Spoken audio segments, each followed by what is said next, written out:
Good morning friends, welcome to my channel. Friends, ನಾನಂತೂ ಇವತ್ತು ತುಂಬ ಖುಷಿಯಾಗಿದ್ದೀನಿ. ಯಾಕಂತ ನಾನು ಪೂರ್ತಿ ವ್ಲಾಗ್ ನೋಡಿ ಹೇಳ್ತೀನಿ.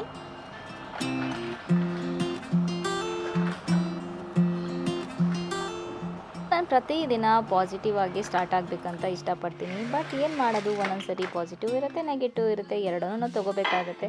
ಆದರೆ ಆದಷ್ಟು ನಾನು ಪಾಸಿಟಿವ್ ಆಗಿರಬೇಕು ಅಂತ ಟ್ರೈ ಮಾಡ್ತಿರ್ತೀನಿ. ಸೊ ಎದ್ದಿದ ತಕ್ಷಣ ನನ್ನ ಇವತ್ತಿನ ದಿನ ಸ್ಟಾರ್ಟ್ ಆಯಿತು. ಪಾತ್ರೆಗಳೆಲ್ಲ ತೊಳೆದಿಟ್ಟಿದ್ವಲ್ಲ, ಅದನ್ನು ಜೋಡಿಸೋದ್ರಿಂದ. ಯಾಕೆಂದರೆ ನಾನು ಸ್ವಲ್ಪ ಡ್ರೈ ಆದಮೇಲೆ ಇಡೋದು, ಇಲ್ಲಾಂದರೆ ಯಾಕೆಂದರೆ ಅದೆಲ್ಲ ಹಾಳಾಗುತ್ತೆ ಮತ್ತು ತುಕ್ಕು ಹಿಡಿಯುತ್ತೆ. ಅದಕ್ಕೆ ಮನೇಲೇ ಸ್ವಲ್ಪ ಪ್ಲ್ಯಾಂಟ್ಸ್ಗಳು ಇಟ್ಕೊಂಡಿದ್ದೀನಿ. ನಿಮಗೆ ಗೊತ್ತು, ಅದು ಇದು ಚಿಕ್ಕ ಪುಟ್ಟ ಪ್ಲ್ಯಾಂಟ್ಸು. ಅದಕ್ಕೆ ಅವಾಗವಾಗ ನೀರು ಹಾಕ್ತಿರ್ತೀನಿ. ಡ್ರೆಸ್ ಬಗ್ಗೆ ಯಾರು ಕಮೆಂಟ್ ಮಾಡಬೇಡಿ, ಯಾಕೆಂದರೆ ನಾನು ನಾರ್ಮಲ್ ವ್ಲಾಗ್ ಮಾಡಬೇಕಾದ್ರೆ ಅಷ್ಟು ಗಮನಿಸಿರಲ್ಲ. ಅದಕ್ಕೆ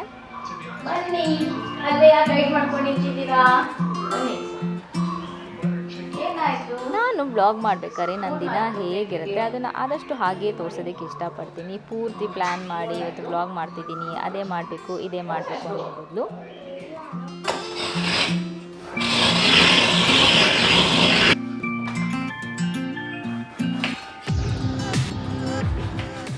ತರಕಾರಿಗಳೆಲ್ಲ ಕಟ್ ಮಾಡೋದು ಒಂದೊಂದ್ಸರಿ ಬೇಜಾರಾಗುತ್ತೆ, ಒಂದೊಂದ್ಸರಿ ಚೆನ್ನಾಗಿ ಅನಿಸುತ್ತೆ. ಬಟ್ ಇವತ್ತೇನು ತರಕಾರಿ ಕಟ್ ಮಾಡೋದಿರಲಿಲ್ಲ. ಸ್ವಲ್ಪ ಆನಿಯನ್ನು, ಟೊಮೆಟೊ, ಯಾಕೆಂದರೆ ಮಸಾಲಾಗೆ ರೆಡಿ ಮಾಡ್ತಾ ಇದ್ದೆ. ಚಿಕನ್ ಕರಿ ಮಾಡೋಣ ಅಂತ. ನಮ್ಮ ಮನೆಯಲ್ಲಿ ನಾನ್ ವೆಜ್ ದಿನ ಎಲ್ಲ ನಾನ್ ವೆಜ್ಜೇ ಇರುತ್ತೆ, ಯಾಕೆಂದರೆ ಪ್ರೋಟೀನ್ ಬೇಕು ಅಂತ. ಆಮೇಲೆ ಜನಗೂ ಇಷ್ಟ ಆಗುತ್ತೆ ಅಂತ.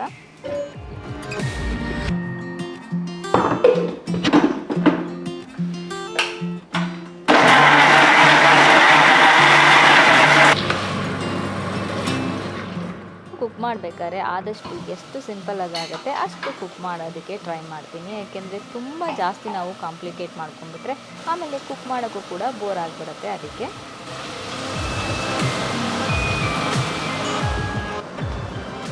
ಜಿಯನ್ಗೆ ಚಿಕನ್ ಕರಿ ಅಂದರೆ ತುಂಬ ಇಷ್ಟ, ಮತ್ತು ಅದ್ರ ಜೊತೆಗೆ ರೈಸ್ ಇದ್ದರೆ ಅವ್ನಿಗೆ ಇಷ್ಟ ಆಗುತ್ತೆ, ಹಾಗೆ ಮುದ್ದೆನೂ ಕೂಡ.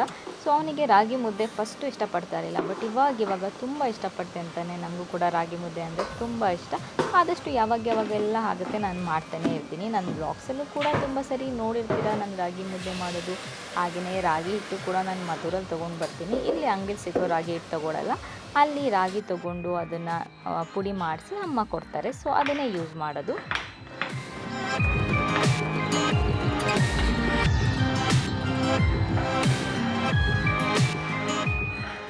ಕೆಲವರು ರಾಗಿ ಮುದ್ದೆ ಮಾಡಬೇಕಾದ್ರು ನನಗೆ ಕೈ ಸುಟ್ಟಿದಾಗ ಹಾಗೆ ಮಾಡಿದ್ರೆ ರಾಗಿ ಮುದ್ದೆ ಮಾಡೋಕ್ಕೂ ಬರಲ್ವಾ ಅಂತ ಲಾಸ್ಟ್ ಟೈಮ್ ಯಾವಾಗಲೂ ಕಮೆಂಟ್ಸ್ ಬಂದಿತ್ತು. ನಂಗೆ ರಾಗಿ ಮುದ್ದೆ ಚೆನ್ನಾಗೇ ಮಾಡೋಕ್ಕೆ ಬರುತ್ತೆ, ಬಟ್ ಆದರೆ ಏನು ಮಾಡೋದು, ಕೈ ಸುಡುತ್ತಲ್ಲ, ಆವಾಗ ಸ್ವಲ್ಪ ಹಾಗೆ ಮಾಡಬೇಕಾಗತ್ತೆ. ಎಲ್ಲ ಮಾಡೋಷ್ಟರಲ್ಲಿ ಜಿಯನ್ ಕೂಡ ಬಂದ ಸ್ಕೂಲಿಂದ. ಇನ್ನೊಂದು ಸ್ವಲ್ಪ ದಿನ ಇದೆ ಸ್ಕೂಲ್ ಅವನಿಗೆ, ಆಮೇಲೆ ಹಾಲಿಡೇಸ್ ಸ್ಟಾರ್ಟ್ ಆಗುತ್ತೆ.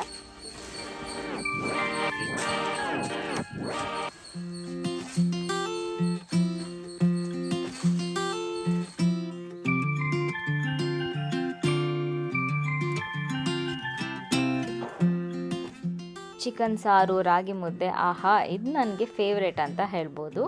ಸೊ ಹಾಗೆಯೇ ನಮ್ಮ ಸೊಸೈಟಿಯಲ್ಲಿ ತುಂಬ ಕ್ಯಾಟ್ಸ್ ಅಂತೂ ಓಡಾಡ್ತಿರುತ್ತೆ, ಹಾಗೆ ಸುಮ್ಮನೆ ಅದಕ್ಕೆ ತೊಗೊಂಡೆ.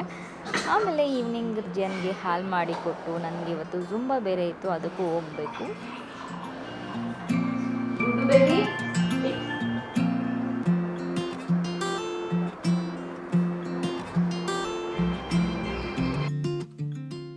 ಜಿಯು ಅವಾಗ ತಾನೇ ಮಲ್ಕೊಂಡಿದ್ದು ಎದ್ದು ಬಂದ. ಸುಮ್ಮನೆ ಚೆಂದು ಹಾಗೆ ಏನೋ ತರಲೆ ಮಾಡ್ತಿದ್ದಾರೆ ಅವನ ಜೊತೆ. ಹಾಗೆ ಈವ್ನಿಂಗ್ ಸ್ವಲ್ಪ ಹೊರಗಡೆ ನಿಂತ್ಕೊಂಡಿದ್ದೆ, ಕ್ಯಾಟ್ ಇನ್ನೂ ಅಲ್ಲೇ ಓಡಾಡ್ತಿತ್ತು. ಅದರದ್ದು ಸ್ವಲ್ಪ ಹಾಗೆ ವಿಡಿಯೋ ಮಾಡಿಕೊಂಡು ದಿನ ಎಷ್ಟು ಬೇಗ ಸಂಜೆ ಆಯಿತು ಗೊತ್ತಾಗಲೇ ಇಲ್ಲ. ತುಂಬ ಹೋಗೋ ಟೈಮ್ ಕೂಡ ಆಗೋಯಿತು. ಅದಕ್ಕೆ ನಾನು ಶೂ ಎಲ್ಲ ಹೊರಗಡೆ ಇಟ್ಟಿರ್ತೀನಿ, ಡೈಲಿ ಯೂಸ್ ಮಾಡೋ ಶೂ ನನ್ನ ವರ್ಕೌಟ್ಗೆ, ಯಾಕೆಂದರೆ ಡೈಲಿ ವರ್ಕೌಟ್ ಮಾಡ್ತಿರ್ತೀನಲ್ಲ ಅದಕ್ಕೆ. ಸೊ ಬಂದು ಶೂ ಎಲ್ಲ ಹಾಕ್ಕೊಂಡು ನಾನು ರೆಡಿಯಾಗಿ ಹೋಗ್ತಿದ್ದೀನಿ. ನನಗೆ ತುಂಬ ಇಷ್ಟ ಆಗುತ್ತೆ, ಯಾಕೆಂದರೆ ಡ್ಯಾನ್ಸ್ ಇರುತ್ತೆ, ಮ್ಯೂಸಿಕ್ ಇರುತ್ತೆ, ಅದರಿಂದ ನನಗೆ ಇಷ್ಟ ಆಗುತ್ತೆ.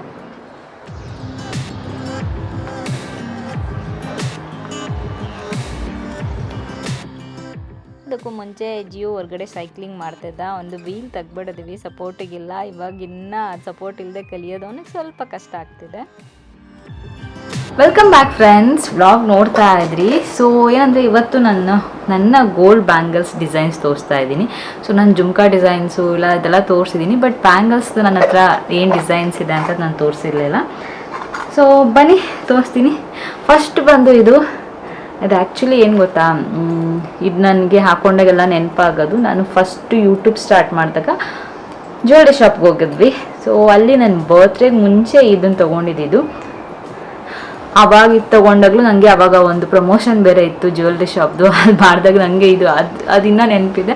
ಸೊ ಅದ್ರ ಜೊತೆ ನಾನು ಇದನ್ನು ಮಾಡಿದ್ದು, ಅಂದರೆ ಇದು ತೊಗೋಬೇಕಾದ್ರೆ ಅದು ಪ್ರಮೋಷನ್ ಮಾಡಿದ್ದು. ಅವಾಗ ಎಲ್ಲರೂ ಅದಕ್ಕೆ ಫ್ರೀ ಕೊಟ್ಬಿಟ್ಟಿದ್ದಾರೆ ನಿಮಗೆ, ಹಂಗೆ ಹಿಂಗೆ ಅಂತ. ಸೊ ನಾನು ಅವಾಗ ಈ ಜ್ಯುವೆಲ್ರಿ ಯಾರು ಫ್ರೀ ಕೊಡ್ತಾರೆ, ಅಷ್ಟು ಕಾಸ್ಟ್ಲಿದು, ನಿಮ್ಗೇನು ಫ್ರೀ ಸಿಗುತ್ತೆ ಅಂತೆಲ್ಲ ಎಷ್ಟೊಂದು ಏನೇನೆಲ್ಲ ಒಂದಿತ್ತು. ಅವಾಗ ನನಗೆ ಯಾರು ಫ್ರೀ ಕೊಡ್ತಾರೆ, ಹಂಗೆಲ್ಲ ಯಾರೂ ಫ್ರೀ ಕೊಡಲ್ಲ ಅಂತ ಅಂದ್ಬಿಟ್ಟು. ಸೊ ಅದಕ್ಕೆ ಇದು ಯಾವಾಗಲೂ ಅದು ನೆನಪಿರುತ್ತೆ. ಸೊ ಇದು ಹಾಕೊಂಡಾಗೆಲ್ಲ ನಂಗೆ ಅದೇ ನೆನಪಾಗೋದು. ಬಟ್ ಏನು ಗೊತ್ತಾ, ಕೆಲವೊಂದು ವಿಷಯಗಳು ಪಾಸಿಟಿವ್ ಆಗ್ಬೋದು, ನೆಗೆಟಿವ್ ಆಗ್ಬೋದು, ಲೈಫಲ್ಲಿ ಅದು ನೆನ್ಪಿಟ್ಕೊಳ್ಳೋ ಥರ ಆಗಿರುತ್ತಲ್ಲ. ಸೊ ಅದೊಂಥರ ಚೆನ್ನಾಗಿರುತ್ತೆ. ಓಕೆ, ಏನೋ ಒಂದು ವಸ್ತುಗೆ ನಾವು ಕನೆಕ್ಟ್ ಆಗಿರ್ತೀವಿ. ಸೊ ಈ ಥರ. ಸೊ ಇದು ನನಗೆ ಅವಾಗ ಯಾವಾಗಲೂ ಬರ್ತಾ ಇರತ್ತೆ. ನಂದು ಫಸ್ಟ್ ಪ್ರಮೋಷನ್ಗೆ ನಾನು ಹೋದಾಗ ಈ ಥರ ಆಯಿತು, ಆಮೇಲೆ ಈ ಥರ ಕಮೆಂಟ್ಸ್ ಬಂತು ಅಂತ ಒಂಥರ ಚೆನ್ನಾಗಿರುತ್ತೆ. ಸೊ ಇದು ನನ್ನ ಫಸ್ಟ್. ಸೊ ತುಂಬ ಇಷ್ಟ ಆಗುತ್ತೆ. ನಾನು ಡ್ರೆಸ್ಗಳಿಗೆಲ್ಲ ಹಾಕೊಂಡಾಗೆಲ್ಲ ತುಂಬ ಯೂಸ್ ಮಾಡ್ತೀನಿ ಇದು. ನಾನು ಸಲ್ವಾರ್ ಹಾಕ್ಕೊಂಡ್ರೆ, ಸ್ಯಾರಿ ಹಾಕ್ಕೊಂಡಾಗ್ಲೂ ಯೂಸ್ ಮಾಡ್ತೀನಿ, ಬಟ್ ಸಲ್ವಾರ್ ಹಾಕ್ಕೊಂಡಾಗ ತುಂಬ ಯೂಸ್ ಮಾಡ್ತೀನಿ. ಸೊ ಅದು ಬಿಟ್ಟರೆ ನೆಕ್ಸ್ಟ್ ಬಂದರೆ ಇದು ದುಬೈಲಿ ತೊಗೊಂಡಿದ್ದು. ಸೊ ಇದು ಬಗ್ಗೆನೂ ವ್ಲಾಗ್ ಮಾಡಿದೆ ನಾನು. ಎಲ್ಲಿ ಅದು ಗೋಲ್ಡ್ ಮಾರ್ಕೆಟ್ ಇದೆ ಅಲ್ಲ, ಸೊ ಸೂಕ್ ಹೋದಾಗ ಅಲ್ಲೆಲ್ಲ ಸೂಕೆಲ್ಲ ನೋಡಿಕೊಂಡು, ಬಟ್ ನಂಗೆ ಅಲ್ಲಿ ಇಷ್ಟ ಆಗಿಲ್ಲ. ಆಮೇಲೆ ಬಂದು ಮತ್ತೆ ಅಲ್ಲೂ ಮಲ್ಬಾರಲ್ಲಿ ತೊಗೊಂಡು ಬಂದ್ವಿ ಅನಿಸುತ್ತೆ. ಸೊ ಆಮೇಲೆ ಚಂದ ಅಲ್ಲೇ ತೊಗೊಬೋದಿತ್ತಲ್ಲ, ಇಲ್ಲೂ ಬಂದು ಮಲ್ಬಾರಲ್ಲಿ ತೊಗೋತಿದ್ಯಾ ಅಂತ. ಬಟ್ ಏನಂದರೆ ಅಲ್ಲಿ ನಮಗೆ ಸ್ವಲ್ಪ ಮೇಕಿಂಗ್ ಚಾರ್ಜಸ್ಸು ಇದೆಲ್ಲ ಸ್ವಲ್ಪ ಒಂಚೂರು ಕಮ್ಮಿಗೆ ಸಿಕ್ತು. ಅದು ಬಿಟ್ಟರೆ ನನಗೇನು ಅಷ್ಟೊಂದು ತುಂಬ ಏನು ಡಿಫ್ರೆನ್ಸ್ ಅಂತ ಅನಿಸ್ತಿಲ್ಲ ಆವಾಗ ನಾನು ತೊಗೊಂಡಾಗ ದುಬೈಲಿ. ಸೊ ಅವಾಗ ತೊಗೊಂಡು ಬಂದಿದ್ದು ಇದು ಅಲ್ಲಿಂದ. ಸೊ ನಂದಲ್ಲಿ ಡಿಸೈನ್ಸು ತುಂಬ ಇರಲಿಲ್ಲ, ಕಮ್ಮಿ ಡಿಸೈನ್ಸ್ ಇದ್ದಿದ್ದು. ಬಟ್ ಇದ್ದಿದ್ರಲ್ಲಿ ನನಗೆ ಇದು ತುಂಬ ಇಷ್ಟ ಆಗಿದ್ದು. ಇದು ಸ್ವಲ್ಪ ವೆಯ್ಟ್ ಜಾಸ್ತಿ ಇದೆ, ಅದಕ್ಕೆ ನಾನು ಸ್ಯಾರಿ ಇಲ್ಲ ಏನಾದ್ರು ಫಂಕ್ಷನ್ ಇದ್ದಾಗ ಹಾಕೊತೀನಿ, ನಾರ್ಮಲಾಗಿ ಹಾಕೊಳ್ಳಲ್ಲ. ಬಟ್ ಇದು ಒಂದೊಂದ್ಸರಿ ಸಲ್ವಾರ್ ಹಾಕೊಂಡಾಗ ಟೆಂಪಲ್ಗೆ ಹೋಗ್ಬೇಕಾದ್ರೆ ಅವಾಗೆಲ್ಲ ಯೂಸ್ ಮಾಡ್ತೀನಿ ತುಂಬ. ನೆಕ್ಸ್ಟ್ ಬಂದರೆ ಇದು ಎಕ್ಸ್ಚೇಂಜ್ ಮಾಡಬೇಕಾಗುತ್ತೆ. ಹೆಂಗೂ ಆಗಿದೆ ಗೊತ್ತಾ, ಒಂಥರ ಬೇಜಾರಾಗುತ್ತೆ. ಸೊ ನೋಡಿ ಯಾವ ಥರ ಆಗ್ಬಿಟ್ಟಿದೆ, ಬೆಂಡ್ ಆಗಿಬಿಟ್ಟಿದೆ ಫುಲ್ಲು, ಯಾಕೆ ಅಂತ ಗೊತ್ತಿಲ್ಲ. ಸೊ ಇದು ಆವಾಗ ಮದುವೆಗಿಂತ ಮುಂಚೆಯಿಂದನೂ ಇದೆ, ಆವಾಗ ಕೊಡಿಸಿದ್ದು. ಸೊ ಹಾಕ್ಕೊಂಡಿದೆ ತುಂಬ, ಬಟ್ ಯಾಕೆ ಈ ಥರ ಬೆಂಡ್ ಆಯಿತು ಅಂತ ಗೊತ್ತಿಲ್ಲ. ಸೊ ನೆಕ್ಸ್ಟ್ ಟೈಮ್ ಏನಾದರೂ ಎಕ್ಸ್ಚೇಂಜ್ ಮಾಡಿದ್ರೆ ಮಾಡಿಬಿಟ್ಟು ಬೇರೆ ತೊಗೋತೀನಿ. ಬಟ್ ಬೆಂಡ್ ಆಗಿಬಿಟ್ಟಿದೆ, ಏನು ಮಾಡೋಕ್ಕಾಗಲ್ಲ ಒಂದೊಂದ್ಸರಿ.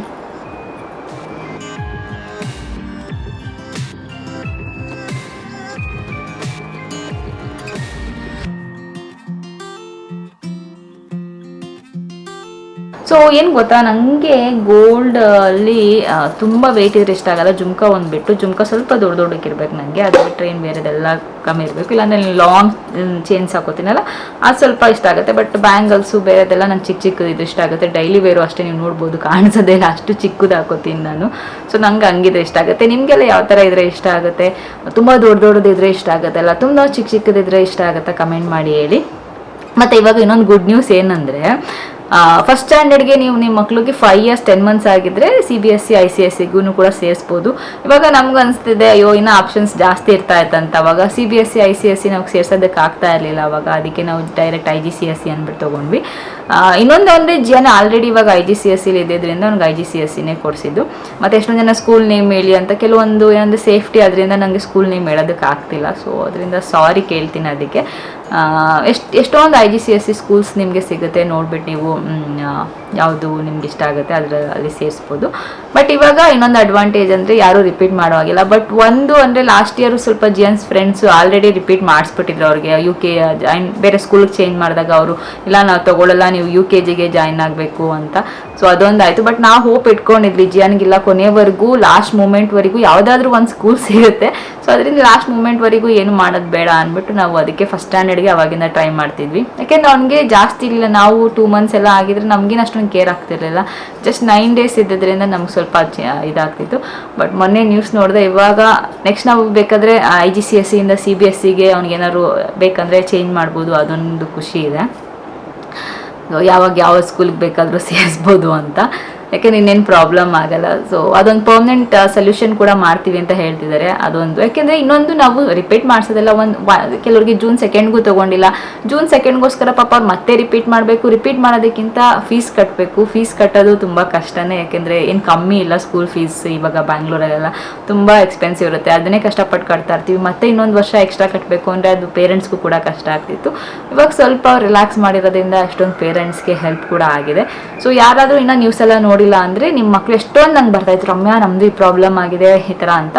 ಸೊ ಅವ್ರಿಗೆಲ್ಲ ಇವಾಗ ಹೆಲ್ಪ್ ಆಗುತ್ತೆ. ನೀವು ನ್ಯೂಸ್ ನೋಡಿ ಗೊತ್ತಾಗುತ್ತೆ ಎಷ್ಟೊಂದು ಬಂದಿದೆ. ಸೊ ಇವಾಗ ನೀವು ಯಾವ ಸ್ಕೂಲ್ ಅಂದ್ಕೊಂಡಿದ್ರೆ ಆ ಸ್ಕೂಲಲ್ಲಿ ಅಕಸ್ಮಾತ್ ನೀವೇನಾದರೂ ಆಲ್ರೆಡಿ UKGಗೆ ಸೇರಿಸಿದ್ರೆ ಅವ್ರ ಜೊತೆ ಮಾತಾಡಿ ಫಸ್ಟ್ ಸ್ಟ್ಯಾಂಡರ್ಡ್ ನೀವು ಹಾಕ್ಸ್ಕೋಬೋದು. ಸೊ ಇಷ್ಟು ಇವತ್ತಿನ ವ್ಲಾಗು. ಇವತ್ತಿನ ವ್ಲಾಗ್ ನಿಮ್ಮೆಲ್ಲರಿಗೂ ಇಷ್ಟ ಆಗಿದೆ ಅಂತ ಅಂದ್ಕೊಂಡಿದ್ದೀನಿ. ನಾನು ಮತ್ತೆ ಮುಂದಿನ ವ್ಲಾಗಲ್ಲಿ ಸಿಗ್ತೀನಿ. ಅಲ್ಲಿವರೆಗೂ ನಮಸ್ಕಾರ.